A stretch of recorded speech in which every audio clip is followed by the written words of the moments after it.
अगर आप English medium में करना चाहते हैं then you are at the right place. Change the medium for UPSC is the new of the channel. Do subscribe the channel and share among all the Hindi medium aspirants, जिससे ज़्यादा जो Hindi medium के aspirants हैं जो अपने medium को Hindi medium से English medium में शिफ्ट करना चाहते हैं, जिससे कि उनके सिलेक्शन के चांसेस और ज़्यादा इन्हांस हो सकें, इंक्रीज हो सके. राइट, अभी आपने देखा होगा कि बहुत सारे जो अभ्यर्थी हैं, जो एस्पिरेंट्स हैं यूपीसी सिविल सर्विस एग्जामिनेशन के, वो रो रहे हैं जंतर मंतर पे जा करके. और ललन टॉप पे मैंने देखा न्यूज़ पे, बहुत ज़्यादा सिंपैथेटिक, बहुत ज़्यादा ख़राब लगा मुझे. तो आप लोग अपना मीडियम चेंज करने की कोशिश करिए, ठीक है. आप रोने से कोई काम नहीं होगा, कुछ भी नहीं होगा रोने से, ठीक है. बहुत ये इतना बड़ा मुद्दा है नहीं सरकार के लिए, ठीक है. आप लोग रो रहे हैं, बहुत गलत बात है. मुझे अच्छा नहीं लग रहा है कि आप मतलब सारे एस्पिरेंट्स हैं, इतना मेहनत करते हैं, पढ़ते हैं, बट ऐसा सी सैट में इस तरीके के क्वेश्चन पूछे गए जिसकी वजह से आप लोग को बहुत ज़्यादा दिक्कत हुई. बट मेरी सिंपथीज आपके साथ हैं, बट इसीलिए मैंने ये चैनल बनाया है कि जो हिंदी मीडियम एस्पिरेंट्स हैं उनकी हेल्प हो सके. राइट, कि आप अपने मीडियम को हिंदी मीडियम से इंग्लिश मीडियम में शिफ्ट कर सकें, जिससे कि जितनी आप अपनी ऊर्जा, अपनी एनर्जी को आप रोने में लगा रहे हैं, उससे ज़्यादा वो आप अपने इसमें मेहनत कर सकें, कि जिससे आप अचीव कर सकें, आईएएस की रैंक अचीव कर सकें, आईपीएस की रैंक अचीव कर सकें. राइट, सो ये आज का हमारा एडिटोरियल है, उसको हम डिस्कस करेंगे. और इसके साथ साथ ये क्वेश्चन है that we are going to discuss like all together, कि सबसे पहले इस एडिटोरियल को समझेंगे कि ये है क्या. राइट, और हिंदी मीडियम के जितने भी एस्पिरेंट्स हैं, सो ये जो लेक्चर रहने वाला है, ये हिंदी और इंग्लिश बोथ में रहने वाला है. And mostly I try to speak in English, जिससे कि आप लोगों को इंग्लिश में सुनने की हैबिट्स थोड़ा सा डेवलप हो, जो आप सुनने की स्टार्ट करें. क्योंकि अभी तक क्या है कि जो हिंदी मीडियम के एस्पिरेंट्स हैं उन्होंने इंग्लिश में सुनना नहीं है, ठीक है. आपने इंग्लिश में कोई क्लास ऐसी अटेंड नहीं करी जहां पे इंग्लिश टू इंग्लिश बोला जाए. राइट, अगर आप एक हफ्ते ऐसा करके देखें तो आपको डेफिनेटली फील होगा कि हाँ, बहुत ज़्यादा आपके अंदर इंप्रूवमेंट आई है. बहुत सारी चीज़ें without even knowing the grammar को बिना जाने हुए ही बहुत सारी ऐसी चीज़ें हैं जो आपके दिमाग में समझ में ऑटोमेटिक आने लगेंगी. राइट, अभी जैसे ये है, ठीक है. तो इस पर्टिकुलर एडिटोरियल को हम लोग एक स्टोरी के फॉर्म में पढ़ेंगे. So I will be reading also, like every single line will be read by me. हर एक लाइन को मैं पढ़ूंगा and I will be making you understand the meaning of any particular word that is mention, and that is important. And it is advisable that you should not make any notes out of that. Right, आपको एक भी vocabulary का, word meaning का notes नहीं बनाना है. Just understand it and I will let you know that how you can remember these things. Right, और ये जो हमारा एडिटोरियल है, इसमें हम जो है ऐसे की तरह यूज कर सकते हैं, इंटरव्यू में भी यूज कर सकते हैं. राइट, और इंटरनेशनल रिलेशन के बारे में हमारी समझ बहुत ज्यादा इंक्रीज करता है. राइट, सो इस तरीके के जो एडिटोरियल्स हैं वो every civil services aspirant should read. Right, और उसको अंडरस्टैंड करने की भी पूरी कोशिश जरूर करें. राइट, तो ये जो यहाँ पर इसी एडिटोरियल से एक मैंने बनाया है, ये इस इंपॉर्टेंट क्वेश्चन है ये. तो इस क्वेश्चन को कैसे डिस्कस करेंगे और इसके लिए इंपॉर्टेंट पॉइंट इसी से निकालेंगे, इसी से हम नोट्स बनाएंगे. राइट, और उसी नोट्स से हम एट द एंड कोशिश करेंगे कि कैसे हम जो है इसमें आंसर लिख सके. राइट, एक मतलब इंट्रोडक्शन कैसे होना चाहिए, उसमें मेन बॉडी कैसे होनी चाहिए. राइट, और उसका कंक्लूजन कैसे करना चाहिए. तो all the points will be taken out from this particular editorial once we will read it and will try and understand it also. Right, so इसको पढ़ लेते हैं. क्वेश्चन क्या है? Discuss the postulates. तो ये वर्ड आपने पहली बार सुना कि भाई ये क्या होता है, पोस्टुलेट्स क्या होता है, ठीक है ना. Discuss the postulates of the US China economic rivalry, right, impacting the established world order dominated by the US in keeping the current international order.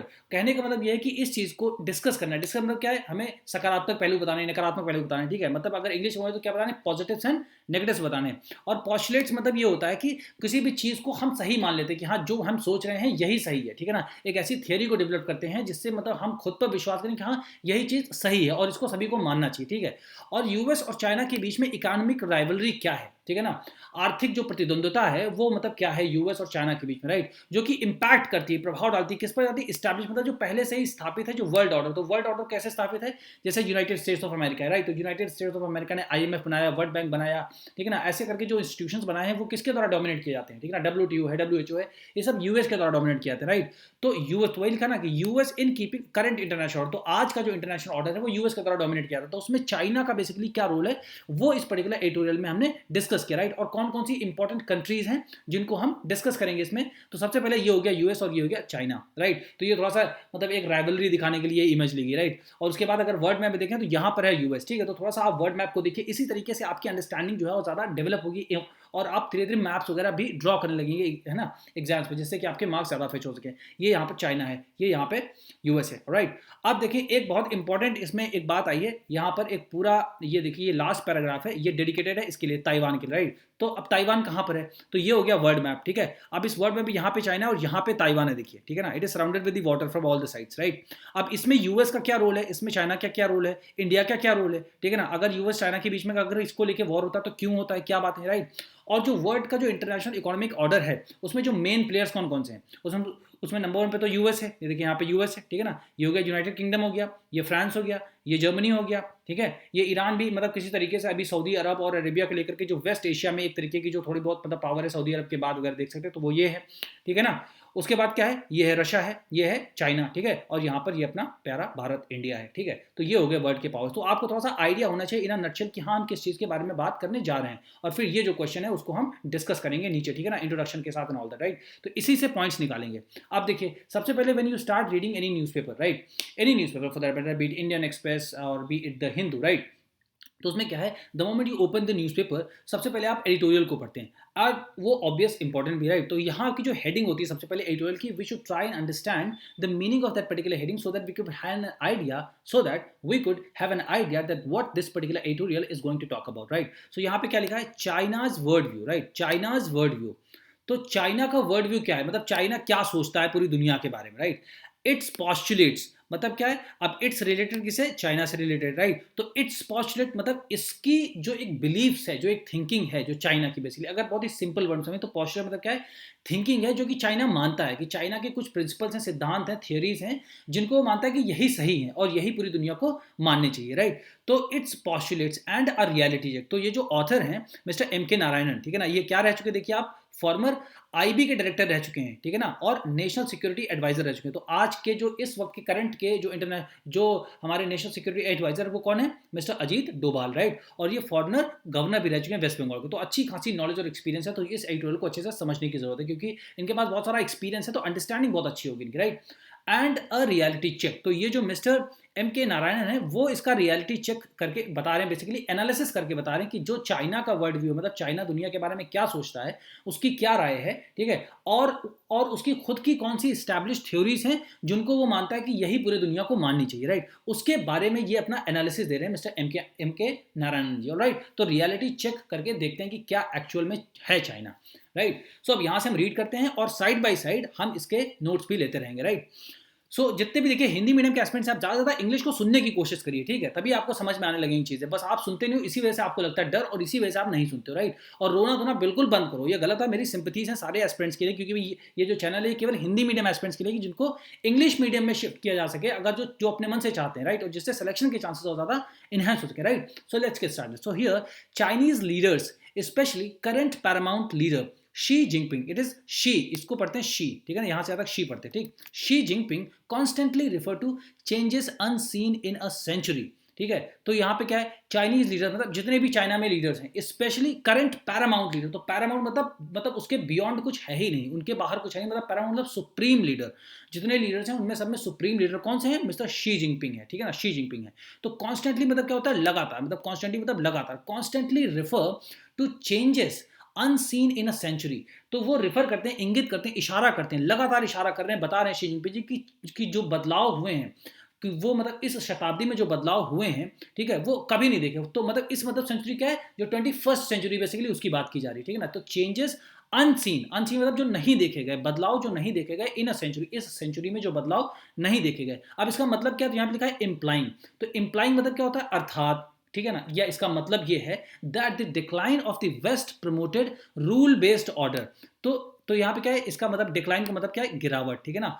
Of the West promoted, West मतलब क्या, USA, basically US ने जो promote किया है क्या, rule based order, मतलब जो rules and regulations US ने बनाए हैं, उसके द्वारा जो आजकल का जो इंटरनेशनल सिस्टम चल रहा है, ठीक है ना, उसका डिक्लाइन क्या बता रहे हैं, जो ये शी जिनपिंग जी हैं, कह रहे हैं कि उसका डिक्लाइन जो है वो इनएविटेबल है, मतलब समथिंग बाउंड टू हैपन, मतलब इनएविटेबल मतलब होना ही है, डिक्लाइन होना ही है, मतलब जो वेस्ट है बेसिकली, जो यूएस है, उसका डिक्लाइन होना है, वो नीचे जाएगा, ठीक है ना। And that a new Chinese promoted world order, a new Chinese promoted world order, तो जो अब मतलब शी जिनपिंग जो प्रमोट कर रहे हैं बेसिकली, ठीक है ना, जो वर्ल्ड ऑर्डर वो चाहते हैं कि इस तरीके का वर्ल्ड ऑर्डर हो, इज सेट टू प्रिवेल, वो अब आगे बढ़ेगा, वो प्रचलित होगा, ठीक है। तो अब देखिए यूएस एंड चाइना के बीच की राइवलरी सामने आ रही है कि यूएस जो चाहता है, यूएस का जो वर्ल्ड ऑर्डर है वो आगे मतलब कंटिन्यू रहेगा जैसा भी है, या जो चाइना चाहती है वैसा वर्ल्ड ऑर्डर अब मतलब आगे बढ़ेगा, राइट। तो ये चीज को देखना है। अब implicit also is that a Chinese driven world order is better suited to a world defined by disorder, asymmetry and fragmentation. तो इम्प्लिसिट मतलब क्या, इसी में सन्निहित है, इसी में निहित है जो चीज, वो क्या है कि also is that a Chinese driven world, ठीक है ना, जो मतलब जैसा वर्ल्ड चाइना चाहता है, ठीक है ना, वो कहता है कि ये ज़्यादा बेटर सूटेड है, ये लोगों के लिए ज़्यादा अच्छा है, ये ज़्यादा बेटर सूटेड है to a world defined by disorder, asymmetry and, जो कि यूएस के द्वारा जैसा डिफाइन किया गया है, जिसमें बहुत सारा डिसऑर्डर है, जैसे डब्ल्यूटीओ से अभी जो है जब डोनाल्ड ट्रंप ने विद्रॉ कर लिया, ठीक है ना, तो ये एक तरीके से मतलब डिसऑर्डर है, ऑर्डर में नहीं चलनी चीज़ें, एसिमेट्री है, ठीक है ना, मतलब जो है बहुत ज़्यादा मतलब कोई समानता नहीं है, फ्रेगमेंटेशन मतलब जो है कि हर जगह मतलब अलग अलग विभिन्न विभिन्न तरीके की चीज़ें चल रही हैं, ठीक है, जो एक सिमेट्री में नहीं चल रही, एक लाइन में नहीं चल रही, जिससे कि सबका ग्रोथ हो, राइट। तो ये जो यूएस के द्वारा डिसऑर्डर, एसिमेट्री और फ्रेगमेंटेशन जैसी चीज़ें हैं, उनको हटा करके जैसे चाइना सोचता है वर्ल्ड ऑर्डर, वो ज़्यादा लोगों के लिए या पूरे वर्ल्ड के लिए अच्छा होगा, ये बोलना है शी जिनपिंग, राइट। अब ये जो लाइन है ये आप याद करिए, ऐसी लाइंस को आप एसेज में यूज कर सकते हैं, किसी भी जीएस क्वेश्चन में यूज करते हैं, तो ये हमारा जनरल स्टडीज के पेपर सेकंड के इंटरनेशनल रिलेशन से इंपॉर्टेंट है ये, ठीक है ना। तो अब इसमें देखें चेंजेस अनसीन इन सेंचुरी, इसका मतलब क्या है, जो इस शताब्दी में बेसिकली है ना, जो भी चेंजेस हुए हैं वो अभी तक देखे नहीं गए हैं, तो उनमें से कौन कौन से ऐसे चेंजेस हैं जो देखे नहीं गए। तो ये जो एक लाइन है ये basically is underlying principle of Xi Jinping thought.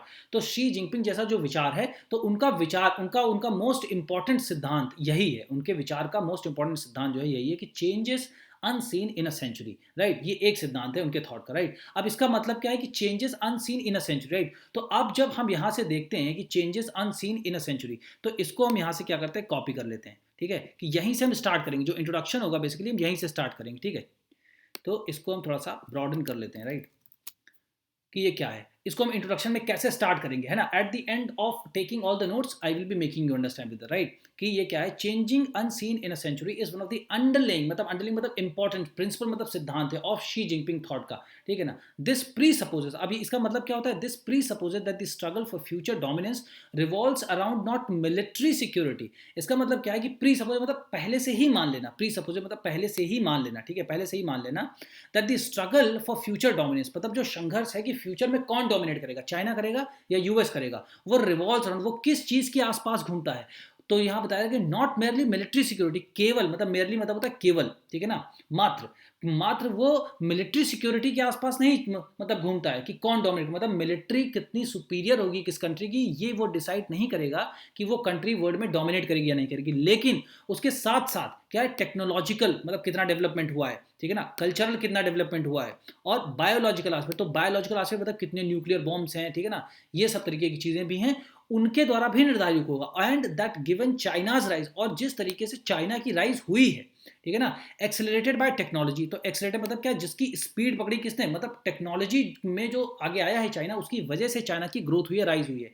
And shaped by it's economic strength, ठीक है ना, और जो इसकी इकोनॉमिक स्ट्रेंथ है, मतलब जो आर्थिक रूप से इतना मजबूत है चाइना, ठीक है ना, एंड डेमोग्राफिक पोटेंशियल, तो जो जनसंख्या है वहां की, उसके अंदर क्या पोटेंशियल है, मतलब वो स्किल्ड वर्कफोर्स है, क्योंकि उन्होंने लगभग 800 मिलियन जो पीपल हैं जो बिलो पॉवर्टी लाइन थे, उनको पॉवर्टी से बाहर निकाल लिया। तो अब जो लोग पॉवर्टी में थे पहले से, उनको बाहर निकाल लिया, इसका मतलब अब वो लोग तो पुअर नहीं रहे, तो वो लोग भी काम करेंगे, उनके पास भी स्किल है, तो और ज्यादा प्रोडक्शन होगा, और ज्यादा मतलब कंज्यूमर मतलब होंगे यूएस में, सॉरी चाइना में। तो जितना ज़्यादा चाइना में तो वहाँ की जीडीपी ग्रोथ होगी, तो जितना ज़्यादा जीडीपी ग्रोथ होगी, प्रोडक्शन बढ़ेगा, उतना ही ज़्यादा इकोनॉमिकली स्ट्रेंथन होगा ना। तो बेसिकली वहाँ की जो वहाँ की जो मतलब डेमोग्राफी जो पॉपुलेशन है, उसके अंदर पोटेंशियल बहुत ज़्यादा हो गया है, ठीक है ना, तो क्योंकि वो गरीबी से बाहर निकल गए। तो लिखा है इट सक्सेस इज इनएविटेबल, इसकी वजह से ही चाइना की सक्सेस अब इनएविटेबल है, मतलब होकर के ही रहेगी, चाइना सक्सेसफुल डेफिनेटली होगा। क्यों होगा, क्योंकि वो केवल मिलिटरली ही नहीं, वो बहुत ज़्यादा स्ट्रांग है, टेक्नोलॉजी में भी उसने किया, और उसने आगे मतलब कल्चरल में भी बहुत ज़्यादा अपना वो किया, प्रोग्रेस किया, और बायोलॉजिकल आस्पेक्ट से मतलब जो न्यूक्लियर बॉम्ब है और ये सब आर्टिलरी वगैरह, इसमें भी काफ़ी किया, और उसने टेक्नोलॉजी में स्पेशली बहुत ज़्यादा आगे बढ़ा, इकोनॉमिक स्ट्रेंथ भी उसकी बहुत ज़्यादा अच्छी है, और जो उसकी डेमोग्राफिक पोटेंशियल है वो इसकी सक्सेस में बहुत ज़्यादा कंट्रीब्यूट करता है, राइट। तो अब इसमें सबसे इंपॉर्टेंट जो पॉइंट्स हैं वो क्या करते हैं कि struggle for future dominance basically, तो ये जो थ्योरी इन्होंने दी है ना, इसका मतलब क्या है कि स्ट्रगल फॉर फ्यूचर डोमिनेंस के लिए है ना। तो फिर इसमें ऐसे ही लिखते रहते हैं। तो अब इसके लिए क्या है कि जो मिलिटरली बहुत ज़्यादा मतलब जो मिलिटरली बहुत ज़्यादा सिक्योर होगी कंट्री, ठीक, तो एक ये हो गया नंबर 1 पॉइंट, राइट। दूसरा पॉइंट क्या हो जाएगा कि और क्या, साथ साथ टेक्नोलॉजिकल और कल्चरल भी उसमें एडवांसमेंट होना चाहिए उस सोसाइटी में, राइट। तो ये एक पॉइंट हो गया हमारा। उसके बाद देन व्हाट ये हो गया बायोलॉजिकल एस्पेक्ट्स। बायोलॉजिकल एस्पेक्ट्स में सबसे इंपॉर्टेंट क्या है, जैसे न्यूक्लियर बॉम्ब्स वगैरह, ये सब में भी बहुत स्ट्रेंथ होना चाहिए, ठीक है। एंड इकोनॉमिक स्ट्रेंथ भी होनी चाहिए उस कंट्री में, वही कंट्री वर्ल्ड पे डोमिनेट करेगी, राइट। तो इकोनॉमिक एस्पेक्ट हो गया यहाँ पे, राइट। तो ऐसे देखो, अब ये सारे अगर ये सारे जितने भी मतलब कीवर्ड्स हैं, अगर आप अपने आंसर्स में इनको लिखेंगे, इंट्रोड्यूस करेंगे, तो आप सोचिए आपका आंसर बहुत ज़्यादा मार्क खींचूंगा। और जैसे हिंदी मीडियम के हैं आप, ठीक है, तो अब जैसे यहाँ लिखा है मिलिट्री सिक्योरिटी, तो अब इसको हिंदी क्या बोलते हैं, सैन्य सुरक्षा, ठीक है, इसको हिंदी में बोलते हैं सैन्य सुरक्षा। तो आप या तो सैन्य सुरक्षा भी करेंगे, उसको भी आप 5 बार मतलब रिवाइज करेंगे, तभी आपके दिमाग में आएगा। तो उसकी जगह अगर आप देखिए मिलिट्री सिक्योरिटी बोलते हैं, उसको याद कर लेते हैं, तो क्या दिक्कत है आपको, ठीक है। तो उसमें क्या, बस खाली स्पेलिंग आपको याद करनी पड़ेगी थोड़ा सा, और बाकी इसमें कोई ग्रामर है, आप बताइए यहाँ पे कौन सी ग्रामर लिखी हुई है, या इसमें कौन सा पूछेंगे, ये पार्ट्स ऑफ स्पीच कौन सा है, इसमें मतलब जो इसमें मतलब noun pronoun verb adjective proper, ये सब कौन सा, कोई पूछ रहा है, नहीं पूछ रहा है। तो सिंपल सिंपल सी चीजें हैं, बस आपको एक स्टार्ट करना है, ठीक है। अगर आप स्टार्ट करते हैं तब आप देखिए आपके अंदर अच्छे से डेवलपमेंट होगा, राइट। फिर उसके बाद क्या है, डेमोग्राफिक पोटेंशियल होना चाहिए उसकी पॉपुलेशन में, वही कंट्री आगे चल के क्या करेगी, वर्ल्ड पे डोमिनेट करेगी, राइट, ठीक है। तो उसकी वजह से सक्सेस इनएविटेबल हो जाएगी, राइट। तो मतलब यहाँ पे क्या है, इनएविटेबल मतलब क्या होता है कि something which is bound to happen, मतलब जो हो के रहेगा, ठीक है। आप सोचिए अगर आप इंट्रोडक्शन में लिखते हैं कि unseen changes in a century, a phrase given by Chinese president, right, जो चाइनीज प्राइम मिनिस्टर उन्होंने दिया है ना, जो चाइनीज प्रीमियर है उन्होंने दिया।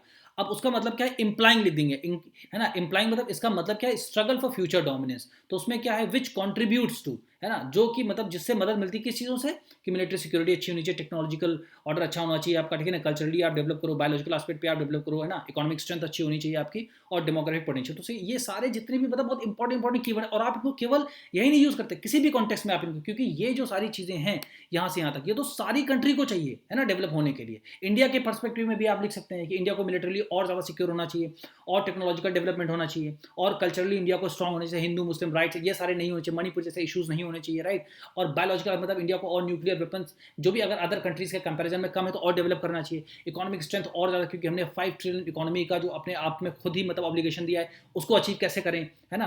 और जो उसके बाद जो डेमोग्राफिक पोटेंशियल है, जो हमारा डेमोग्राफिक जो हमारा डिविडेंड है, जो पॉपुलेशन है, उसको कितना ज़्यादा हम स्किलफुल कर सकते हैं, है ना, जैसे मेक इन इंडिया जैसे प्रोडक्ट है ना, स्किल इंडिया जैसे हमारे मतलब प्रोजेक्ट हैं, तो उनमें कैसे ज़्यादा से ज़्यादा जो गरीब लोग हैं उनको पॉवर्टी से बाहर निकाल के स्किल कर सकते हैं, राइट। तो ऐसी चीज़ें आप इंडिया के पर्सपेक्टिव में, तो आपको वही है कि पढ़ने का तरीका आपको मालूम होना चाहिए। और क्योंकि आप बहुत ज़्यादा नहीं पढ़, क्योंकि सिलेबस तो बहुत ज़्यादा है, तो आप ऐसी चीज़ों को पढ़ करके बहुत ज़्यादा अपने दिमाग को यूज़ करके आप यूज़ कर सकते हैं चीज़ों को, राइट। अब देखिए, अब यहाँ पे चाइना के बारे में क्या है कि US as the main threat, तो जो चाइना का जो मेन थ्रेट है, जो चाइना के एडवांसमेंट के लिए, या चाइना अगर वर्ल्ड को डोमिनेट करना चाहता है तो उसके लिए what is the most important threat, जो सबसे बड़ा खतरा वो कौन सा है, वो यूएस है। अब वो कैसे है, ठीक है ना, वो देखते हैं कि कैसे है। The current crop of Chinese leaders believes that ongoing threat to China, however, remain, and that the main threat comes from the United States. अब जो वहां की, अब जैसे यहाँ पे लिखा है the current crop of Chinese leader, तो क्रॉप मतलब तो होता है फसल हिंदी में, ठीक है। अब जब ये यहाँ पे क्रॉप नहीं, मतलब उसका मतलब फसल से नहीं है। अभी जैसे मान लीजिए कि इंडिया में जो करंट क्रॉप ऑफ लीडर्स हैं वो कौन से हैं, अभी आप समझ जाएंगे सब। जैसे मान लीजिए कि राघव चड्ढा जी हैं, ठीक है ना, अरविंद केजरीवाल जी हैं, ठीक है। तो ऐसे करके जैसे मतलब सचिन पायलट जी हैं, है ना, तो ये सब जो यंग लीडर्स हैं, है ना, ये सब जो यंग लीडर्स हैं, वो मतलब जो है वो मतलब उनका मानना है। तो वैसे ही क्या लिखा कि current crop of Chinese leaders, तो जो मतलब इस वक्त चाइना में जो यंग लीडरशिप है अभी, ठीक है ना, वो कैसा विश्वास करती है, बिलीव्स दैट, वो क्या मानती है कि ongoing threats to China, अभी जो चाइना के लिए थ्रेट्स जो चल रहे हैं, है ना, how ever remain that the main, वो तो है ही, है ना, वो तो है ही, मतलब जो खतरे चल रहे हैं वो तो अभी हैं ही, ठीक है ना, जो थ्रेट्स हैं वो तो हैं ही। और मेन थ्रेट जो है वो कहां से आता है, यूनाइटेड स्टेट्स से आता है। तो इसका मतलब जो मेन थ्रेट है वो यूनाइटेड स्टेट्स है। अब वो आता कैसे है ये देखेंगे, ठीक है।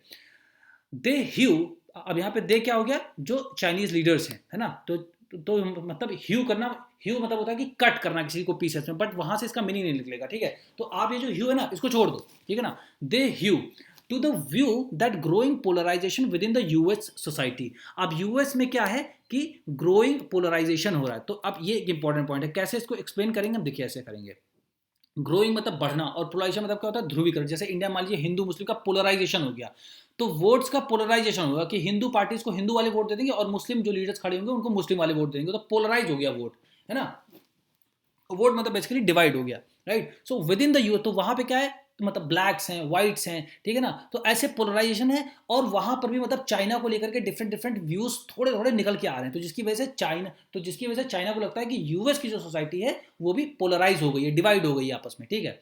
And loss of power across the globe were impacting US attitude. अब loss of power across the globe मतलब क्या था, पूरी दुनिया में, वर इम्पैक्टिंग मतलब जो है बहुत ज्यादा मतलब यूएस के ऊपर असर डाले, प्रभाव डाले, किसमें, यूएस के एटीट्यूड में। तो कैसे, तो लॉस ऑफ पावर कैसे हुआ कि जैसे मतलब अभी तक देखिए अफगानिस्तान से विड्रॉ कर गए, है ना, अफगानिस्तान से विड्रॉ कर गए, तो जितनी भी फोर्सेस लगी हुई थी, जितनी भी यूएस की फोर्सेस लगी हुई थी अफगानिस्तान में, वो विड्रॉ हो गई वहां से, मतलब वहां पे फिर से तालिबान का रूल आ गया, है ना। तो ये आप इसका एग्जाम्पल देंगे, तो इसकी वजह से क्या हुआ, जो यूएस का एटीट्यूड है कि जो है बहुत ज्यादा मैं पावरफुल हूं, तो उसका लॉस हुआ है अक्रॉस ग्लोब, मतलब पूरी वर्ल्ड में इसका इंपैक्ट पड़ता है, राइट। अगर आप वहां से रिट्रीट करते हो बिना किसी मतलब एक नतीजे पर पहुंचे हुए, जो आपका टारगेट है वो आप बिना अचीव करते हुए आप वहां से बाहर आते हो, राइट। तो ये यहाँ पे बता रहा है, तो ऐसे करके आपको चीजों को कनेक्ट करना है कि कहाँ पे तालिबान अफगानिस्तान का एग्जाम्पल आपको यूज करना है, right. And causing tension between the US and the China. तो यूएस और चाइना के बीच में यही सारी चीजों की वजह से टेंशन ज्यादा बढ़ती है। अब और आगे कैसे देखते हैं, अब देखिए ये सब हमारे काम का नहीं, जो काम का उसी का हम लेंगे नोट, ठीक है।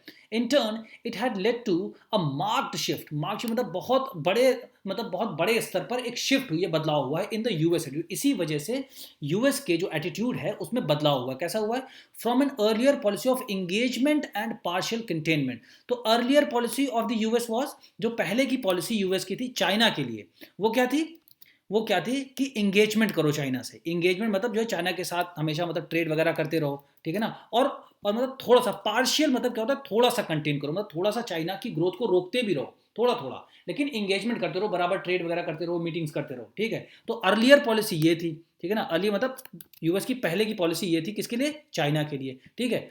अब लेकिन अब की क्या पॉलिसी है, अब क्या है, to one of all out competition with China. अब क्या है कि of all out competition with China. अब क्या है, अब चाइना से एंगेजमेंट नहीं करना है, कंपटीशन करना है सीधे, क्योंकि यूएस को पता चल गया है कि चाइना अब हमारे इक्वल पे आके स्टैंड कर रहा है, ठीक है ना। तो अब उसके साथ कंटेनमेंट की ही पॉलिसी चलेगी, मतलब फुल कंपटीशन करो, राइट, फॉर ग्लोबल इन्फ्लुएंस। तो अगर ग्लोबली यूएस को अपने इन्फ्लुएंस को मेंटेन करके रखना है कि हाँ मैं ही सुपर पावर हूं, तो अब चाइना के साथ कंटेनमेंट की पॉलिसी के साथ ही काम चलेगा, अब इंगेजमेंट से काम नहीं चलेगा, राइट।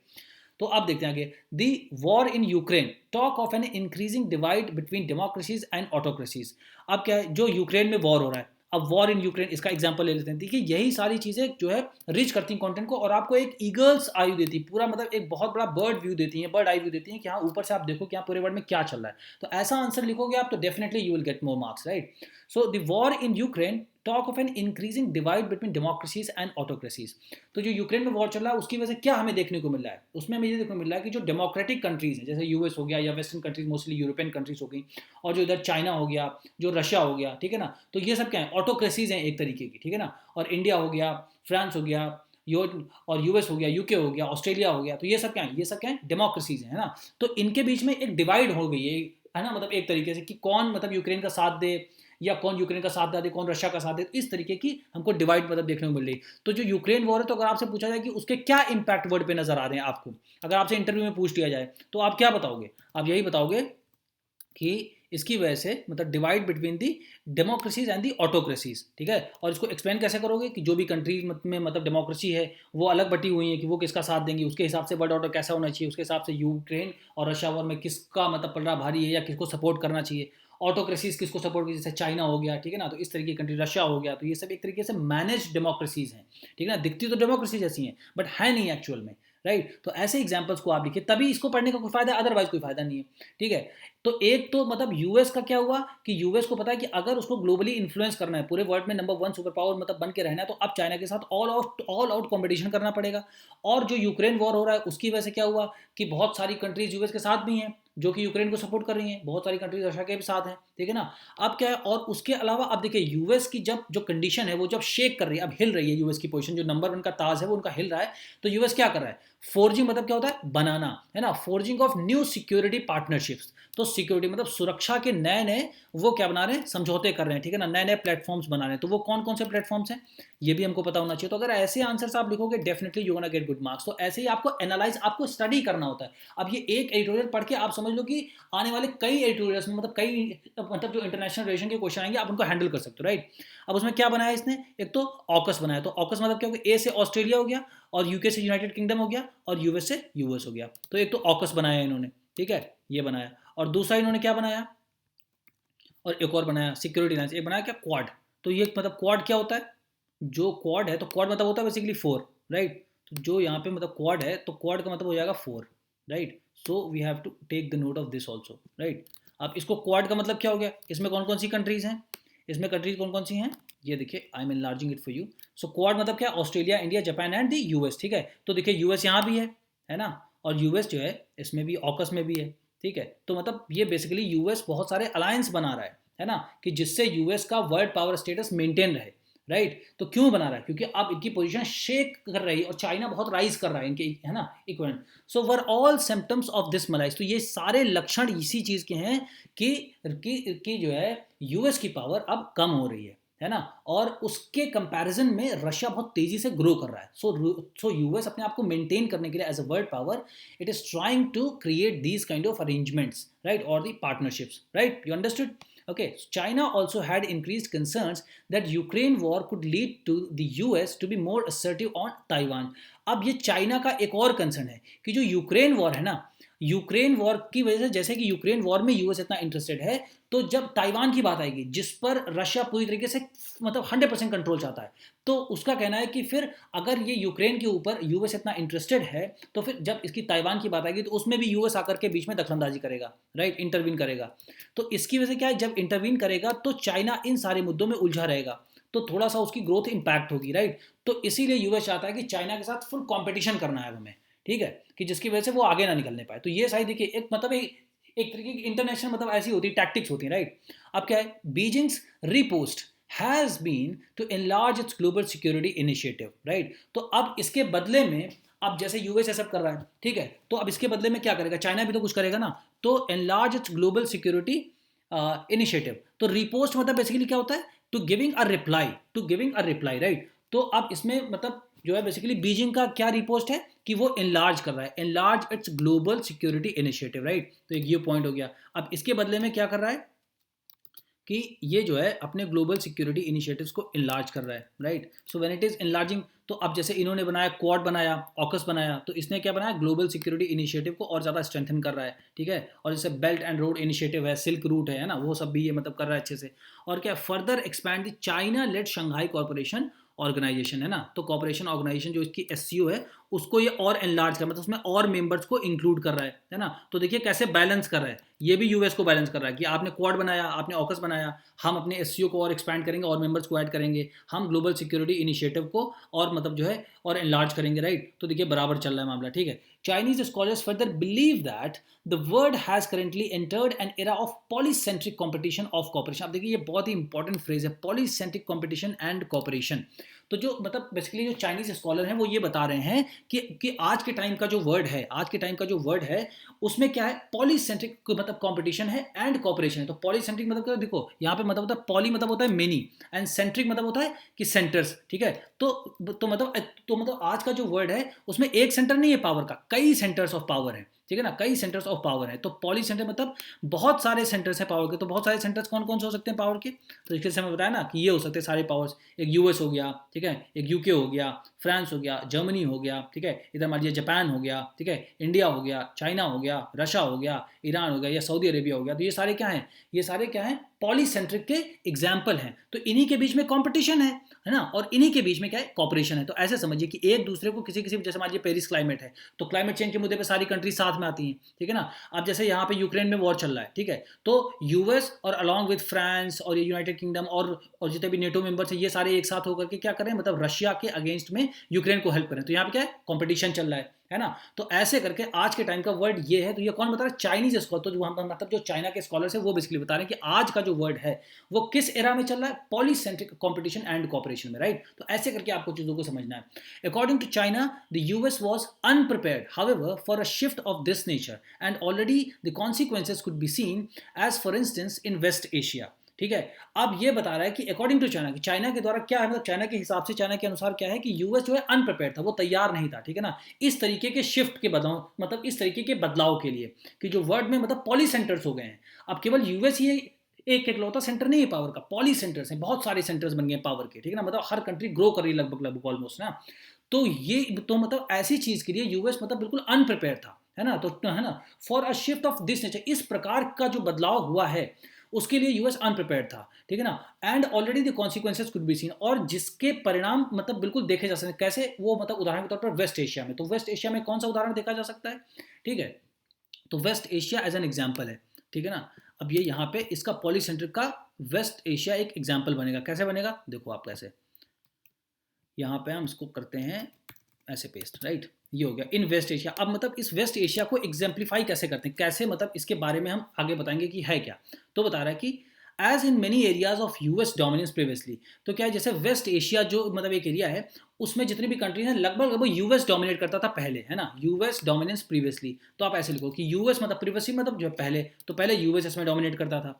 अभी क्या है, China was displacing the US, ठीक है, the Iran Saudi Arabia truce. तो अब क्या है, इसमें चाइना ने इसको डिस्प्लेस कर दिया है, ठीक है ना, यूएस को हटा करके यहाँ पे मतलब मेन रोल पे चाइना आ गया। कैसे आ गया, क्योंकि उसने जो ईरान सऊदी अरेबिया ट्रूस, जो वहाँ पे युद्ध चल रहा था, जो वॉर चल रहा था, उसको एक तरीके से रोकवा दिया है, मतलब बीच में बातचीत करके, ठीक है। तो ये इसका एक और एग्जाम्पल हो गया। तो यूएस यहाँ पर भी पीछे है ना, जो पहले यूएस डोमिनेट करता था, अब यहाँ पे कौन डोमिनेट कर रहा है, चाइना डोमिनेट कर रहा है, राइट।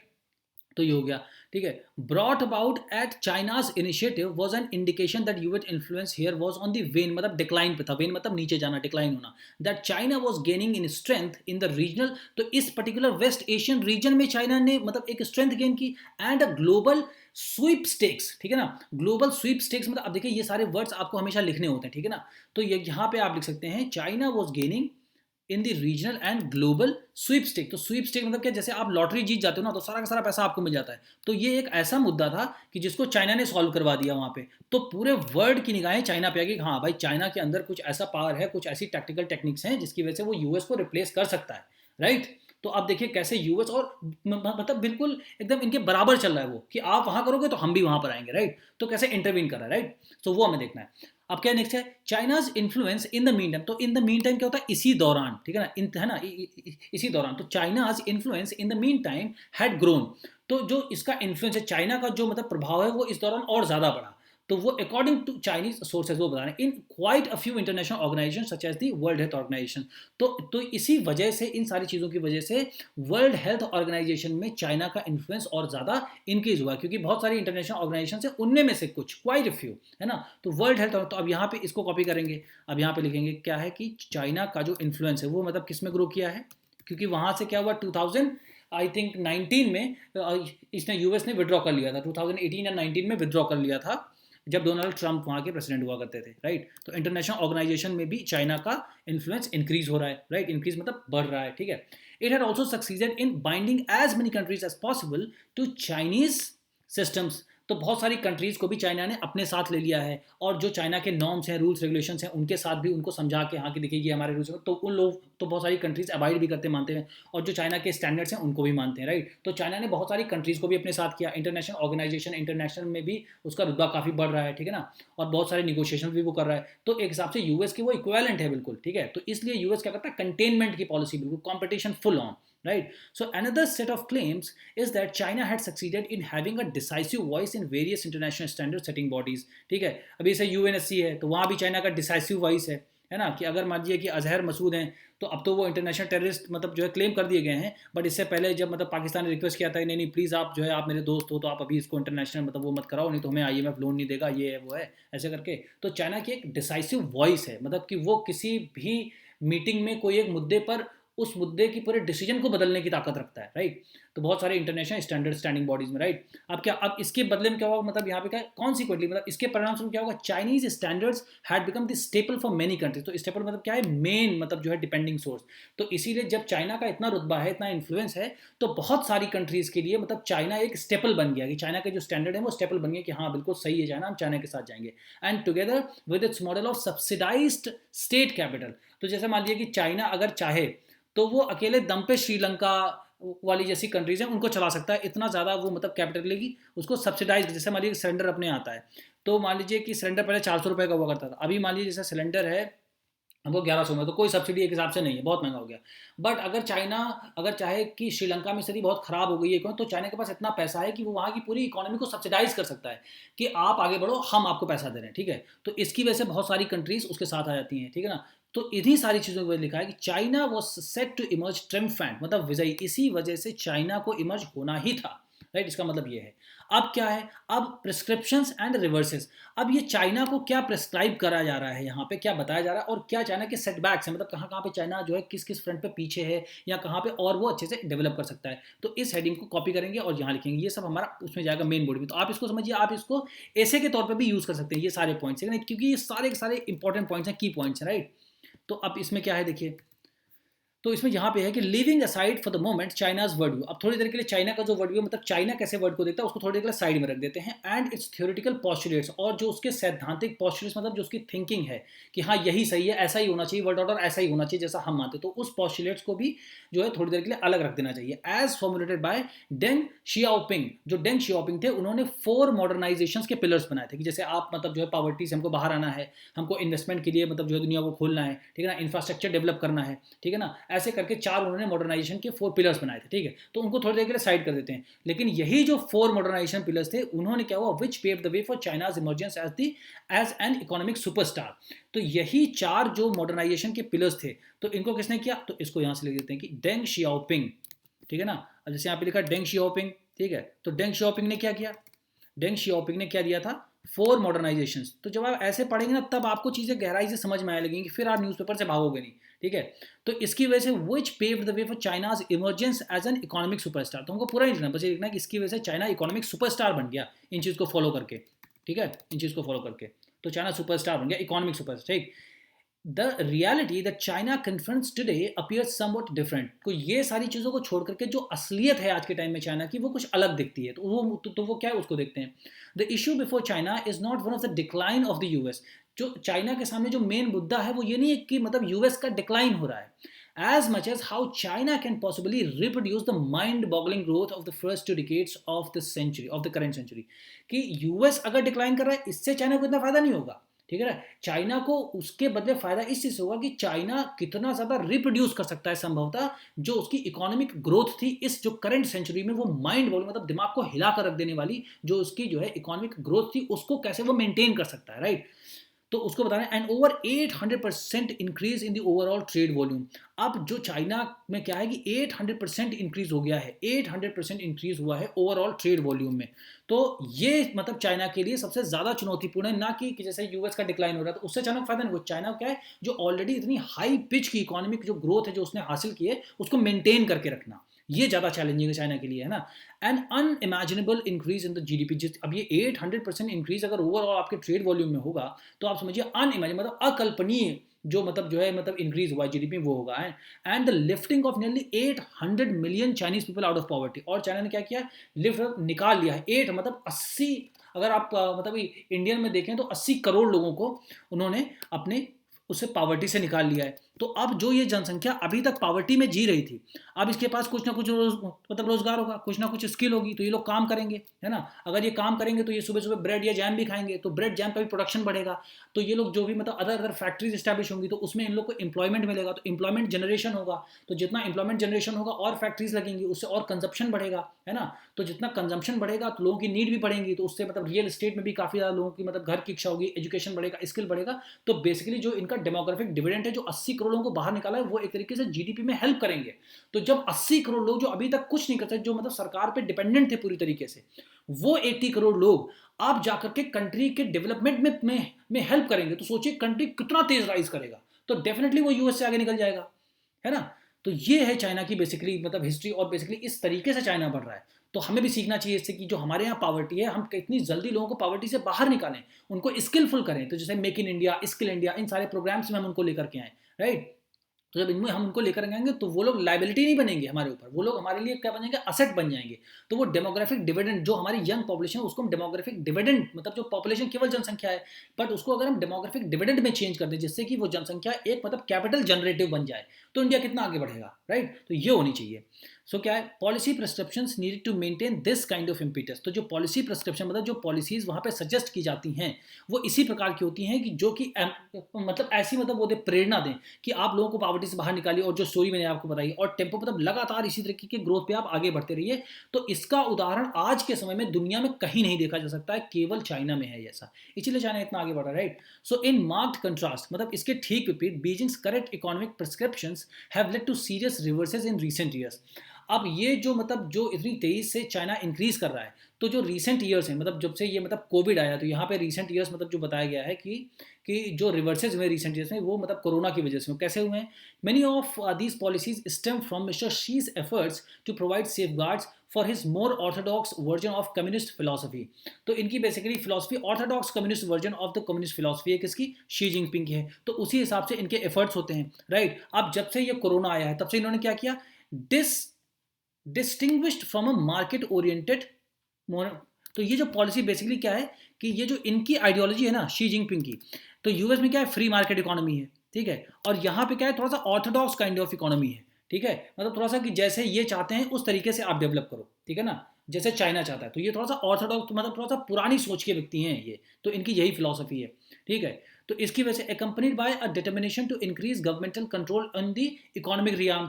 तो अब ये क्या चाहते हैं कि गवर्नमेंट का कंट्रोल जो है वो इकोनॉमी के ऊपर ज़्यादा से ज़्यादा हो, ठीक है ना। इसका मतलब यही है, इसका मतलब क्या, मतलब किस चीज़ का मतलब क्या, इसका मतलब जैसे कि orthodox version of communist philosophy का मतलब क्या है कि determination of to increase the government control in the economic realm. तो जो आर्थिक क्षेत्र है, ठीक है ना, उसमें सरकार का नियंत्रण बहुत ज़्यादा होना चाहिए, ऐसा चाहते हैं शी जिनपिंग, ठीक है।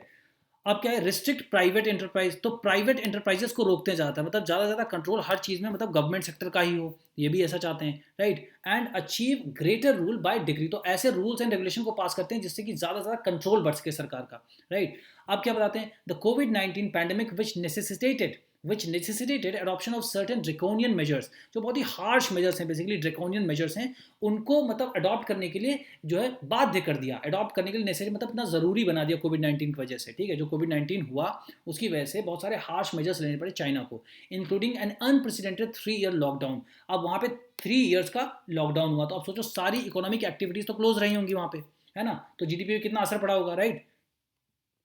Has been responsible for several economic setback, तो ऑब्वियसली इकोनॉमिक सेटबैक होगा ही होगा, राइट। अब देखिए कैसे जल्दी जल्दी चीज़ें समझ में आ रही, स्टोरी समझ में आ रही, राइट। अपार्ट फ्रॉम हार्डशिप, मतलब बहुत ज़्यादा कठिनाई का सामना करना, apart from hardships for its people, तो लोगों के लिए बहुत ज़्यादा कठिनाई का समय था वो, right. Several laws enacted by Beijing to contain the pandemic have again adversely impacted the image of China in the eyes of the world. अब ऐसे बहुत सारे इसने मतलब वहाँ पे डिसीजन लिए जिससे कि पूरे वर्ल्ड में चाइना की जो इमेज है वो थोड़ा सा खराब हुई है ना। Many multinational concerns have hence preferred to leave China. अब ऐसे इन्होंने कुछ रूल्स बनाए जिससे जो मल्टीनेशनल कंसर्न्स मतलब जो मल्टीनेशनल कंपनीज हैं वो सब वहाँ से शिफ्ट करके दूसरी कंट्रीज में अपने प्लांट्स लगा रही हैं, वहाँ पे जाकर के बिजनेस करेंगी, राइट। तो leave China being uncertain about what the future holds, क्योंकि अब उनको पता नहीं कि ये मतलब कैसी पॉलिसी ले आएंगे फ्यूचर में, तो जो बिजनेस है तो वो लोग डर गए, तो वो लोग इनसिक्योर हो गए, तो वापस आ गए, मतलब किसी और कंट्रीज में अपने बेस को शिफ्ट कर दिया, right. Beijing's crackdown on major technology companies, अब जो मेजर टेक्नोलॉजी कंपनीज हैं उनके ऊपर बहुत ज़्यादा क्रैकडाउन किया उन्होंने, मतलब बहुत ज़्यादा हार्श हो गए, ठीक है। तो उसकी वजह से बहुत सारी टेक्नोलॉजी कंपनीज भी मतलब हट गई, और जो रियल एस्टेट सेक्टर है उसको भी बहुत ज़्यादा मतलब इन्होंने रूल्स और रेगुलेशन में टाइट कर दिया, तो बिल्कुल फ्रीनेस वहाँ पे रह नहीं गई, ठीक है। तो इसकी वजह से चाइना की इकोनॉमी जो है बहुत ज़्यादा इंपैक्ट हो गई। Have not only added to the concerns of investors already grappling with, तो ग्रैपलिंग मतलब जो जूझ रहे थे अभी, मतलब जो जूझ रहे थे इन्वेस्टर्स, जो लोग इन्वेस्ट करते हैं वो लोग जो जूझ रहे थे, उनके जो कंसर्न थे, जो चिंताएं थी with the loss of several billions of dollar in the market value, जिसकी वजह से उनको ये खतरा था कि अभी तो हम ऐसे ही जूझ रहे हैं, बट अगर इनकी पॉलिसीज ऐसे ही रही, बिल्कुल इनसिक्योर रही, बिल्कुल उनको पता नहीं फ्यूचर में क्या होना, अनएक्सपेक्टेड पॉलिसीज हैं, तो बहुत सारे बिलियंस ऑफ डॉलर्स का मार्केट वैल्यू में उन कंपनीज को नुकसान हो जाएगा, इसलिए कंपनीज अपनी जो है शिफ्ट कर रही हैं वहां से, right. So if China is to try and outdistance the US in a period that Beijing itself affirms as featuring both polycentric competition and cooperation, Beijing will need to make several shift and changes in both approach and policy. तो यहाँ से मतलब है कि out distance मतलब अगर मतलब ये रिप्लेस करना चाहता है यूएस को, ठीक है ना, इसी पीरियड में, तो क्या करना पड़ेगा, तो जैसे ये मतलब जो है जैसे बीजिंग बोला, जैसे चाइना बोला कि पॉलीसेंट्रिक कंपटीशन मतलब बहुत सारे पावर सेंटर्स हैं और कॉपरेशन भी है और कंपटीशन भी है साथ में, तो उसमें इस वक्त बीजिंग को क्या करना पड़ेगा, बहुत सारी शिफ्ट, बहुत सारे बदलाव लाने पड़ेंगे, ठीक है ना, जो कि मतलब बीजिंग को अपने अप्रोच में और जो पॉलिसी बनाते हैं, ठीक है, उस तरीके में बदलाव लाने पड़ेंगे, तब जाके ये यूएस को रिप्लेस कर पाएंगे, right. However the odds are stacked against मतलब जो इस समय जो बहुत सारे और मतलब विपरीत परिस्थितियां ज़्यादा हैं इस समय चाइना के सामने, right. China's current GDP growth has decline to around 3%। तो मतलब अभी जो चाइना की जो करंट जीडीपी ग्रोथ है वो 3% मतलब डिक्लाइन कर चुकी है। तो ऐसे चीज़ों से हमें अवेयर रहना चाहिए, right. While China will need to more than double this figure to ensure healthy growth. अब चाइना को कम से कम 6% की ग्रोथ रेट चाहिए कि ये कि जो इनकी अच्छी ग्रोथ रेट है उसको ये मेंटेन कर सकें, right. So employment risk have increase. अब यहाँ से देखते हैं क्योंकि अब इतनी कम जीडीपी ग्रोथ है तो एम्प्लॉयमेंट का रिस्क भी होगा वहाँ पे, तो लोगों की जॉब्स जाएंगी, है ना, तो पावर्टी बढ़ेगी, तो जीडीपी में कम कंट्रीब्यूशन होगा, राइट। तो जीडीपी ग्रोथ ऑटोमेटिकली नीचे जाएगी, इकोनॉमी स्ट्रेंथन की वजह से डी स्ट्रेंथन हो जाएगी, राइट। अब लैक ऑफ एम्प्लॉयमेंट होगा एमंग द यूथ, है ना, तो ये भी बात है। तो इसकी वजह से अब देखिए अब चाइना के सामने ये इस समय की जो पिक्चर है वो ज़्यादा मतलब इसके सामने जो स्थिति है वो अच्छी नहीं है। Is no longer study but an aspect of grave concern, बहुत ज़्यादा चिंता का विषय है, ठीक है ना। ये सारे जो मुद्दे यहाँ पे जो हमने लिखे ना ये सारे बहुत ज़्यादा जो है चिंता का विषय है, राइट। अब क्या है, एन एजिंग पॉपुलेशन। अब ageing population adds to this. अब जो चाइना की जो पॉपुलेशन बहुत ज़्यादा बूढ़े हो रहे हैं लोग वहाँ पे, ठीक है, यंग की तुलना में बहुत लोग ज़्यादा बूढ़े हो रहे हैं। तो अब देखिए इसकी वजह से भी दिक्कत है वहाँ पे कि यंग लोग कम है काम करने के लिए, और जो एजिंग पॉपुलेशन वो एक तरीके से लाइबिलिटी बन जाती है, उतनी एनर्जी नहीं रहती है ना। तो और उनके अंदर उतनी कैपेसिटी नहीं रहती है, ओल्ड एज हो जाते हैं, तो सरकार को भी उनकी जिम्मेदारी भी उठानी रहती है, राइट। सो एविडेंटली मतलब जो है स्पष्ट तौर पर major shifts and changes in both approach and policies are called for. तो इसीलिए बताया जा रहा है कि मेजर शिफ्ट करने की जरूरत है और बदलाव करने की जरूरत है, और मतलब किसमें, बोथ अप्रोच मतलब किस तरीके से इंप्लीमेंट करते हैं और जो पॉलिसीज वो किस तरीके से बनाते हैं, जो इकोनॉमी से रिलेटेड मॉडल है, ठीक है ना। Undertaking to raising the wages, है ना, तो वेजेस को रेज करना मतलब जो वहाँ पे मजदूरी है उसको बढ़ाना, ठीक है ना, और इकोनॉमिक मॉडल की जो भी पॉलिसी बनाते हैं उसमें बहुत ज़्यादा चेंज की जरूरत है, और इकोनॉमिक और स्ट्रक्चरल रिफॉर्म्स लाने की बहुत ज़्यादा ज़रूरत है वहाँ पे, ठीक है। तो अब आप यहाँ से देख सकते हैं कि जो है कि स्ट्रक्चरल चेंजेस आर रिक्वायर्ड, तो ऐसे करके आप लिख सकते हो, ठीक है। तो ये सब आपके एग्जाम्पल, यही सारे सबसे इंपॉर्टेंट कीवर्ड यही है, कोई भी आप आंसर देख लो टॉपिक का उसमें यही सारे कीवर्ड्स होते हैं, right. So what China needs to realize is that it might need to come up with an alternative theory of modernity. तो चाइना को इस वक्त एक alternative theory of modernity लाने की जरूरत है, ठीक है ना। Reducing the role of the state in promoting innovation so as to bolster the economy। तो मतलब बेसिकली कहने का मतलब यह है कि अब आपको एक अल्टरनेटिव ग्रोथ लाने की जरूरत है, अल्टरनेटिव आपको थ्योरी लाने की जरूरत है। उसमें क्या होगा बेसिकली कि आप रिस्ट्रिक्ट मत करो इकोनॉमी को, आप अपने हिसाब से इकोनॉमी को मत चलाओ, ठीक है ना। इकोनॉमी को जैसे यूएस में चलती है फ्री मार्केट इकोनॉमी वैसे चलने दो आप, ठीक है ना। तो reducing the role of the state, तो स्टेट मतलब सरकार का जो रोल है उसको उसको मतलब नीचे करना, कम करना, इन प्रमोटिंग इनोवेशन, तो जिससे नवाचार हो सके, इनोवेशन हो सके, so as to bolster the economy, जिससे इकोनॉमी को एक अच्छा सा पुश मिल सके पॉजिटिव, राइट। तो अल्टरनेटिव थ्योरी ऑफ ये मॉडर्निटी होगी, इसके लिए तो ये चाइना को भी अप्रोच करना चाहिए इस तरीके की situation, right. If at all, अगर ऐसा, if at all it hopes to beat the West free market concepts and belief, अगर वो यूएस को बीट करना चाहता है उसकी फ्री मार्केट इकोनॉमी के कंसेप्ट्स में और बिलीव्स में, तो उसको इस तरीके की एक इनोवेटिव पॉलिसी को लाना पड़ेगा, राइट, जहां पे सरकार की दखलंदाजी कम हो मार्केट में, right. So the real question is whether China can indeed produce a model that can supplant मतलब replace the West so called ruled based international order and create one better suited to a fragmented world order. अब देखना है कि मतलब real question यही है कि क्या चाइना वाकई में मतलब जो है इंडीड मतलब वाकई में वास्तव में एक ऐसा मॉडल बना सकता है जो कि चेंज कर सके वेस्ट का जो एक मतलब जो है अगर सो कॉल्ड बोले तो हिंदी में तथाकथित जो रूल बेस्ड इंटरनेशनल ऑर्डर है उसको हटा करके एक बेटर जो है वर्ड बना सके, जिसमें जो फ्रेगमेंटेड वर्ड ऑर्डर है वो आकर के कंसोलिडेट हो सके, मजबूत बन सके, राइट। इन टर्न अब इसके बदले में क्या है, much would also depend on whether the Chinese view that the West is disintegrating is true. अब अगर एक तो पहली बात तो चाइना जो ये सोच रहा है, जो चाइना का जो व्यू पॉइंट है कि नहीं मतलब वेस्ट जो है वो डिसइंटीग्रेट हो रहा है, मतलब वेस्ट जो है बिखर रहा है, मतलब जितने वेस्टर्न कंट्रीज हैं जैसे मान लीजिए फ्रांस हो गया, इटली हो गया, जर्मनी हो गया, यूनाइटेड किंगडम हो गया, ठीक है ना, पोर्चुगल हो गया, ठीक है, ये सारी कंट्री अगर यूएस के साथ नहीं है या साथ नहीं दे रही, तो क्या ऐसा एक्चुअल में रियलिटी है भी या नहीं, ये भी हमें देखना पड़ेगा, right. So the only purpose the war in Ukraine has served is to demonstrate that when push comes to shove, a disunited West can rally its forces under US auspices and effectively checkmate Russia। अब देखिए जो अगर आपसे पूछा जाए कि जो US का रोल है बेसिकली, ठीक है ना, यूएस का जो बेसिकली रोल है यूक्रेन और रशिया वॉर में, तो उसमें क्या है, तो यहाँ से एक सिचुएशन निकल के आती है कि कि एक ही पर्पस है यूक्रेन के वॉर में यूएस का इन्वॉल्व होने का, वो ये दिखाता है ना, विच सर्व इज टू डेमोन्स्ट्रेट दैट, वो ये दिखाता है कि व्हेन मतलब पुश कम्स टू शोव, तो ये पुश कम्स टू शोव मतलब क्या है, जब भी दिक्कतें आती हैं, जब भी परेशानियां आती हैं, सो अ डिसयूनाइटेड वेस्ट, मतलब जैसे अभी मान लीजिए फ्रांस का कुछ अलग स्टैंड होगा, ठीक है ना, अगर जर्मनी का कुछ अलग होगा, पोलैंड का अलग होगा, यूके का अलग होगा, है ना, जो रशिया और यूक्रेन का वॉर है। बट अगर खतरा आता है वेस्ट पे, तो रैली मतलब क्या होता है, इकट्ठा करना, रैली मतलब इकट्ठा करना under its forces, means US also, मतलब यूएस की लीडरशिप के अंडर वो सारे एक हो जाते हैं और इफेक्टिवली चेकमेट रशिया, और मतलब प्रभावशाली तरीके से रशिया को हरा देते हैं, मतलब चेकमेट करना, मतलब हिंदी में बोलते हैं मात दे देना, हरा देना, ठीक है ना, रशिया को।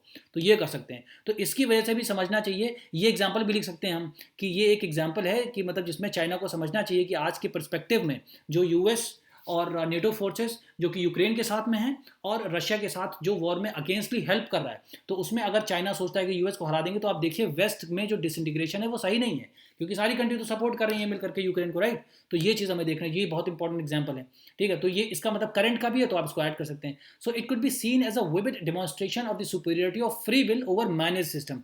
तो अब ये जो है ये क्या दिखाता है, तो superiority of the free will, मतलब कि जितनी भी यूएस की कंट्रीज हैं, मतलब जितनी भी वेस्टर्न कंट्रीज हैं, वो दिखाती हैं कि उनकी मतलब सुपीरियरिटी दिखाया जा रहा है इसमें। इसकी वजह से इस एग्जाम्पल के थ्रू दिखाया जा रहा है कि यूएस और जो वेस्टर्न जो अलाइज कंट्रीज हैं वो सुपीरियर हैं, और वो किस पर, मैनेज सिस्टम, क्योंकि जैसे मतलब रशिया है और जो ये चाइना है, ये मैनेज्ड सिस्टम्स हैं, ठीक है ना। मतलब इनमें मतलब डेमोक्रेसी है, बट वो शो करते हैं केवल डेमोक्रेसी है, बाकी ये मतलब ऑटोक्रेसी टाइप की है, राइट।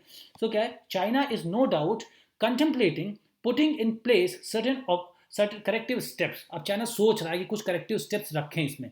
अब वो क्या करें, Beijing's decision to appoint an acknowledged economist with a proven record as governor of the People's Bank of China. तो पीपल्स बैंक ऑफ चाइना से हो गया आरबीआई इंडिया का, ठीक है।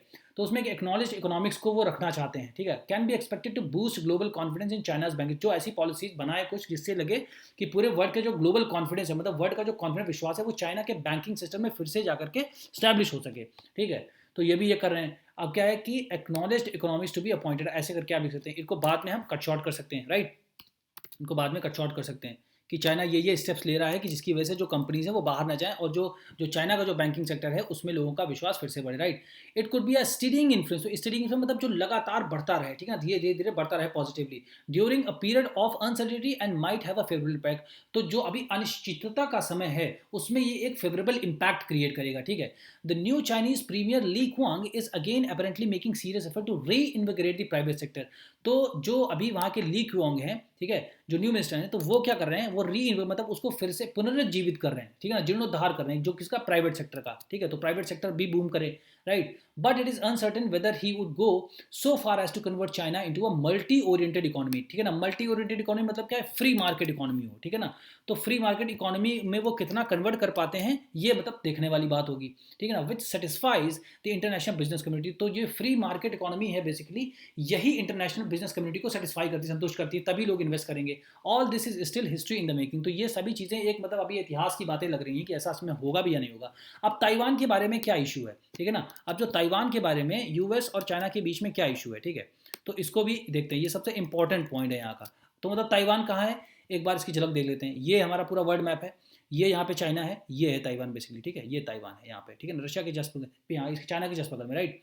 अब क्या देखते हैं, the issue of Taiwan like Banquo's ghost also hovers over the issue. अब बंकोज घोस्ट मतलब क्या होता है कि something which is not real, ठीक है ना। हो सकता है कि ये रिवल, हो सकता है कि ये रियल मतलब असलियत में इतना ज़्यादा डर ना हो इस मुद्दे पर, ठीक है। जो चाइना डरता है कि यूएस ताइवान के ऊपर मतलब ताइवान को हेल्प करेगा अगेंस्ट में, हो सकता है ये सच ना हो। तो मतलब बंकोज मतलब something which is not real but it appears to be real, मतलब जो कुछ मतलब असलियत में सच नहीं है बट ऐसा लगता है कि हाँ हो सकता है ऐसा, राइट। होवर्स मतलब घूमना, रिवॉल्व करना ओवर द सीन, ठीक है ना, इस सीन पे दिखता है ऐसे मतलब पिक्चर में। Notwithstanding current tensions and despite cyber rattling. Cyber rattling मतलब क्या होता है, युद्ध के लिए उकसाना, मिलिटरीली मतलब बताना कि हम मतलब न्यूक्लियर अटैक कर देंगे, ऐसे कर देंगे, ठीक है। Notwithstanding current tensions and despite cyber rattling by both side. तो मतलब यूएस और चाइना बोथ मतलब दोनों लोग बोल रहे हैं कि हम लोग न्यूक्लियर अटैक करेंगे, ये करेंगे, वो करेंगे, ऐसा साइबर रैटलिंग हो रही है दोनों लोग के बीच में, right. It would seem that a major conflict on the lines of the Ukraine conflict. तो ऐसा लगता है, इट वुड सीम ऐसा लगता है कि that a major conflict on the lines, की एक और नया मतलब जो बड़ा कॉन्फ्लिक्ट हो सकता है वो यूक्रेन कॉन्फ्लिक्ट के बाद कौन सा हो सकता है, यूएस और इसका चाइना का लेकर के ताइवान के ऊपर हो सकता है। One that could impact both the fortunes of China and much of the world in the India means Asia Pacific region. तो अगर ऐसा कुछ होता है तो एशिया पैसिफिक रीजन, ठीक है, और चाइना के फॉर्च्यून्स पे बहुत बड़ा असर पड़ेगा, ठीक है। Is not yet on the anvil, लेकिन ऐसा अभी कुछ मतलब जो है सामने मतलब जो है अनफोल्ड होता दिखाई नहीं दे रहा। अनफोल्ड मतलब सामने मतलब एनविल मतलब कुछ भी खुलता हुआ मतलब दिखता हुआ दिखाई नहीं दे रहा, right. Any such conflict would have a severe and deleterious impact, मतलब बहुत ही नेगेटिव इंपैक्ट होगा। अगर ऐसा कोई कॉन्फ्लिक्ट होता है तो सिवियर मतलब बहुत ही भयानक तरीके से डिलीटिव मतलब नेगेटिव इंपैक्ट होगा ग्लोबल इकोनॉमी के ऊपर। तो हमें देखना चाहिए मतलब कि इसमें मतलब निगोशिएशन होने चाहिए कि इसको ताइवान को लेकर के Russia sorry this China and US का कन्फ्रंटेशन ना होने पाए, right. Notwithstanding this, neither the US nor China can possibly step back from the issue of Taiwan. लेकिन मतलब ऐसा लगता नहीं है कि ना तो चाइना पीछे हटेगा और ना ही यूएस पीछे हटेगा इस मुद्दे को लेकर, ताइवान को लेकर, right. One possible scenario is that it might induce more realistic efforts to define objectives of which Taiwan is merely a symbol. तो मतलब अब ये हो सकता है एक रियल सिनेरियो इसमें से निकल के आ सकता है कि भाई अगर ताइवान को अगर जो है इतना सपोर्ट कर रहा है यूएस, और चाइना इतना ज़्यादा चाहता है कि उसको अपने कंट्री के अंदर वो शामिल कर ले पूरी तरीके से, तो उसके लिए मतलब क्लियर ऑब्जेक्टिव्स को डिफाइन करना पड़ेगा कि क्यों यूएस उनको सपोर्ट करना चाहता है और चाइना क्यों करना चाहता है. तो इस मतलब टेंशन से ये एक चीज निकल के आ सकती है जो अच्छी होगी, right. Strategic commentators believe that Taiwan is only one of the several areas where China and US will find themselves in conflict in the coming period. जो कमेंटेटर्स हैं मतलब स्ट्रेटेजिक जो कमेंटेटर्स हैं वो ये बता रहे हैं कि जो ये मतलब ताइवान एक ऐसा मुद्दा है, मतलब कुछ मुद्दों में से एक ऐसा मुद्दा है जो कि चाइना और यूएस के बीच में टेंशन बहुत ज़्यादा पैदा करेगा आगे आने वाले समय में, right. Finding common grounds at this time would be important to ensure that matters do not go out of control. तो अभी एक मतलब ऐसा कॉमन ग्राउंड फाइंड करने की जरूरत है जिससे कि आगे चीज़ें आउट ऑफ कंट्रोल ना हो जाए, राइट. तो ये हमारा हो गया एडिटोरियल. तो एक स्टोरी हमने समझ ली बेसिकली कि कैसे कैसे, राइट. अब देखिए ये हमने चाइना देख लिया, यहाँ पे ताइवान हो गया, ये हमने वर्ल्ड के जो सुपर पावर्स हैं बेसिकली जो इंटरनेशनल मतलब मेन प्लेयर्स हैं उनको हमने देख लिया, राइट. तो ऐसे, और ये तो थोड़ा सिंबॉलिक तरीके से देख लिया हमने कि कैसे मतलब चाइना और यूएस कहाँ कहाँ पर हैं, ये थोड़ा सा एक मतलब उस टाइप का. तो अब जो हमारा क्वेश्चन था, अब देखिए आपको क्वेश्चन समझ में आएगा कि मतलब एक्चुअल में था क्या क्वेश्चन. तो ये क्वेश्चन था हमारा, डिस्कस द पॉस्टुलेट्स, है ना. तो पॉस्टुलेट्स मतलब बेसिकली क्या है, तो पॉस्टुलेट्स मीन्स बेसिकली है कि जो सोचता है, जो चाइना सोचता है बेसिकली वो सच है या नहीं, ठीक है, और उसको पूरी दुनिया को मानना चाहिए. अब यूएस चाइना इकोनॉमिक राइवलरी, तो आप देख रहे हैं कि कितना मतलब इकोनॉमिक से पहले चाइना ने कितना ग्रो किया, अब चाइना के सामने क्या क्या संकट आ रहे हैं, ठीक है ना. तो राइवलरी मतलब एक दूसरे की प्रतिस्पर्धा कैसे है, तो उसकी वजह से क्या होता है, impacting the establish world order. तो अब जैसे इन्होंने यहाँ पे ये बनाया, देखिए इन्होंने यहाँ पे बनाया कि मतलब इन्होंने ये बनाया था, ऑकस बनाया था, फिर क्वाड बनाया था, इन्होंने क्या बनाया कि जीडीआई बनाया, और क्या एससीओ, है ना, एससीओ को इनलार्ज कर रहे हैं. तो ये सारे करें, तो इसकी वजह से स्टैब्लिश वर्ल्ड ऑर्डर. तो अभी तक जैसे सब लोग वर्ल्ड बैंक जाते थे लोन लेने के लिए या ऐसे करने के लिए या कोई इंपॉर्टेंट मुद्दों पर डिस्कस करने के लिए आईएमएफ जाते थे, है ना, एफएटीएफ है, तो वो जो स्टैब्लिश वर्ल्ड ऑर्डर है उसकी जगह पर, है ना, जो कि यूएस के द्वारा डोमिनेट किया जा रहा है. अब आज का जो करंट इंटरनेशनल ऑर्डर है उसमें ये भी सारी चीज़ें आ रही है ना. तो अब आपको समझ में आ गया कि मतलब कैसे कहाँ कहाँ से. तो देखिए ये एक फेज था पॉलीसेंट्रिक मतलब जो है ना, जो कि कंपटीशन एंड कोऑपरेशन है. तो अब इस तरीके की चीज़ों को अब आप यहाँ से इंट्रोडक्शन, अब आपका काम क्या है कि ये जो बस इतनी सारी लाइन है, देखिए कितनी मुश्किल से जो है 20-25 लाइन होंगी, राइट. अब आपको 250 वर्ड्स में लिखना है. तो अब आपको इसमें बस थोड़ी सी ग्रामर या जो भी कुछ आपको समझ में आए आप उसको समझिए और आप उसको लिख करके इस व्हाट्सएप नंबर जो चैनल पर देगा उस पर आप सेंड करिए. इससे आपकी writing skills way beyond improve होंगी और आपको समझ में आएगा कि क्यों आप तैयारी कर रहे हैं. अगर आपको कुछ सिलेक्शन होना है तो आप कुछ भी पढ़े तो आपको पता होना चाहिए क्यों पढ़ रहे हैं, है ना. अगर आपका सिलेक्शन नहीं होता कुछ भी पढ़ने से तो क्या फायदा इन सब चीज़ों को पढ़ने का, राइट. तो हमारा माइंडसेट यही होना चाहिए, राइट. तो ऐसे करके आप इसको लिखिए और आप यहाँ पे आप यहाँ से मैप भी बना सकते हैं, वर्ड मैप ऐसे ये आप इनको मतलब पावर सेंटर्स दिखा सकते हैं, राइट. तो इससे मास फैक्ट होंगे, राइट. तो अगर आपको यहाँ तक समझ में आया तो आपको हिंदी मीडियम एस्पेक्ट के बीच में ज़्यादा शेयर करिए जिससे कि उनके सेशन के चांसेस और ज़्यादा एनहांस हो सकें. See you in the next video.